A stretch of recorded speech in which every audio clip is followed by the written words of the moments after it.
નમસ્કાર અમારા વહાલા પેન્શનર મિત્રો, નિવૃત્ત કર્મચારી મિત્રો, ભાઈઓ તથા બહેનો, સ્વાગત છે આપ સૌનું આપણી આ યુટ્યુબ ચેનલ ભાવેશ મકવાણા ન્યૂઝમાં।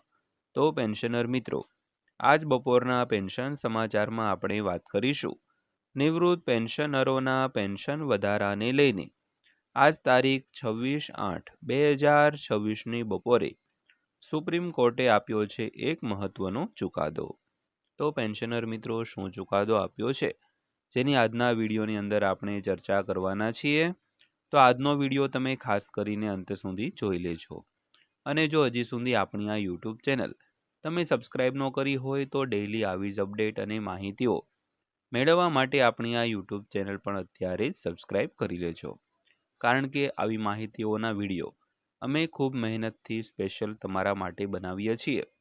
એટલે અમને પણ થોડોક સપોર્ટ કરજો, વિડીયોને લાઇક કરી ચેનલને સબસ્ક્રાઈબ કરવાનું ભૂલતા નહીં।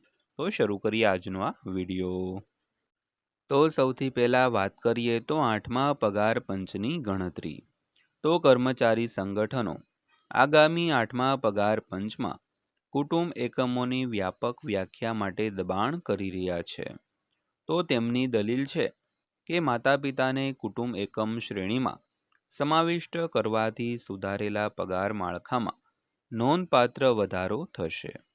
તો આ ગોઠવણથી મૂળભૂત લઘુત્તમ પગારમાં નોંધપાત્ર વધારો થઈ શકે છે, જે પ્રસ્તાવિત ફિટમેન્ટ પરિબળમાં વિસ્તૃત કુટુંબ વિચારણાની ટેકો આપવાના મહત્વને પ્રકાશિત કરે છે। તો ખાસ કરીને 8મા પગાર પંચ દ્વારા જે કર્મચારી સંગઠનો માંગણી કરી રહ્યા છે કે કુટુંબ એકમોની જે વ્યાપક છે તે ચર્ચા કરવી અને કુટુંબ એકમમાં માતા પિતાને પણ સમાવેશ કરવો। તો ખાસ કરીને આ ગોઠવણથી મૂળભૂત પગારમાં નોંધપાત્ર એવો વધારો થઈ શકે છે, જે પ્રસ્તાવિત ફિટમેન્ટ પરિબળમાં વિસ્તૃત કુટુંબ વિચારણાઓને ટેકો આપવાના મહત્વને પ્રકાશિત કરે છે દોસ્તો। તો વિગતવાર વાત કરીએ તો 8મા પગાર પંચ તેની ભલામણો તૈયાર કરવામાં વ્યસ્ત છે, ત્યારે લગભગ તમામ મુખ્ય કર્મચારી અને પેન્શનર જૂથો તરફથી એક મુખ્ય વિનંતી એ છે કે કુટુંબ એકમોની સંખ્યા વધારવામાં આવે। તો તેઓ દલીલ કરે છે કે ફક્ત 3 થી 5ની વર્તમાન શ્રેણીના કુટુંબ એકમોમાં વધારો કરવાથી 8મા પગાર પંચમાં સુધારેલા પગારમાં નોંધપાત્ર વધારો થઈ શકે છે।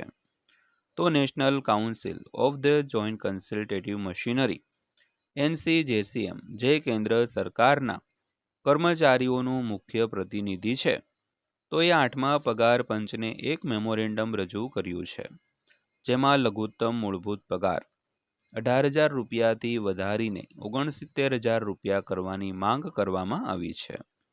તો જેમાં ભાર મૂકવામાં આવ્યો છે કે આ પરિવર્તન માટે કુટુંબ એકમ વધારીને 5 કરવું મહત્વપૂર્ણ છે। તો બીજી તરફ ઓલ ઇન્ડિયા ડિફેન્સ એમ્પ્લોઈઝ અને all India new pension scheme employees federation અને federation of national postal organization એ પણ ફેમિલી યુનિટ્સની સંખ્યામાં વધારીને 5 કરવાની માંગ કરી છે। તો ખાસ કરીને બીજા આ 3 અન્ય સંગઠનો એટલે કે all India defence employees federation તેમજ all India new pension scheme employees federation અને federation of national postal organization, આ ત્રણેય જે સંગઠન છે તેમણે પણ ફેમિલી યુનિટ્સની સંખ્યામાં વધારો કરીને 5 કરવાની માંગ છે તે કરી છે। તો ત્યારબાદ જોઈએ તો 8મા પગાર પંચમાં 5 યુનિટનો પરિવાર ફિટમેન્ટ ફેક્ટરને કેવી રીતે અસર કરી શકે છે। તો all India NPS employees federation ના પ્રમુખ મનજીતસિંહ પટેલે ઇટી વેલ્થ ઓનલાઈનને જણાવ્યું હતું કે 7મા પગાર પંચમાં કર્મચારીના માતા પિતાને કૌટુંબિક એકમો તરીકે ગણવામાં આવ્યા ન હતા, અને તેથી કુલ એકમો 3 તરીકે નક્કી કરવામાં આવ્યા હતા, પરંતુ અમે ઈચ્છીએ છીએ કે સરકાર માતા પિતાને પણ કૌટુંબિક એકમો તરીકે સમાવે, કારણ કે માતા પિતાની સંભાળ રાખવી એ પણ મોટાભાગના કર્મચારીઓની જવાબદારી છે। તો પટેલે એક ગણતરી રજૂ કરી છે। જો 8મા પગાર પંચ તેની ભલામણોમાં 3ને બદલે 5 ફેમિલી યુનિટનો વિચાર કરે તો ફિટમેન્ટ ફેક્ટર 2.66 સુધી કેવી રીતે પહોંચી શકે છે? તો 7મા પગાર પંચમાં લેવલ 1 કર્મચારીનું ઉદાહરણ લેતા પટેલે આ ગણતરી રજૂ કરે છે દોસ્તો. તો સૌથી પહેલાં વાત કરીએ તો 7મા પગાર પંચ મુજબ લેવલ 1 કર્મચારીનો મૂળ પગાર બરાબર 18,000 રૂપિયા. તો ડીએ 58%, કારણ કે સરકારે હજુ સુધી 2% જૂન વધારો જાહેર કર્યો નથી. તેથી 18,000 રૂપિયાના 58% બરાબર 10,440 રૂપિયા. તો કુલ પગાર એટલે કે મૂળભૂત પગાર પ્લસ ડીએ બંનેને ભેગા કરીને 28,440 રૂપિયા.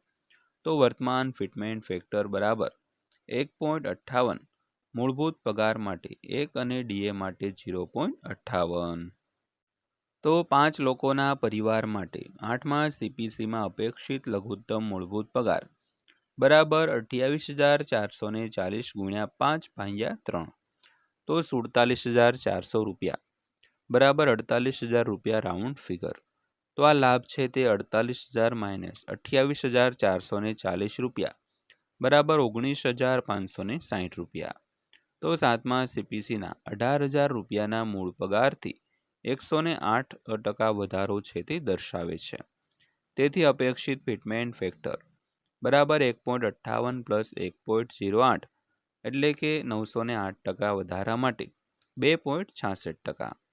એનો અર્થ એ થયો કે જો 8મા સીપીસીમાં પંચ ફેમિલી યુનિટને જે 5 અને 2.66 ફિટમેન્ટ ફેક્ટરથી વધારવાનો નિર્ણય લે તો 18,000 રૂપિયાનો લઘુત્તમ મૂળભૂત પગાર વધીને 48,000 રૂપિયા છે તે થઈ શકે છે.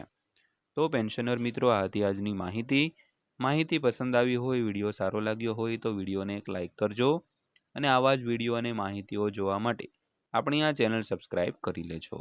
તો ફરીવાર પાછા મળીશું એક નવા વિડીયો સાથે, નવી એક માહિતી સાથે. ત્યાં સુધી સૌને જય હિન્દ, વંદે માતરમ.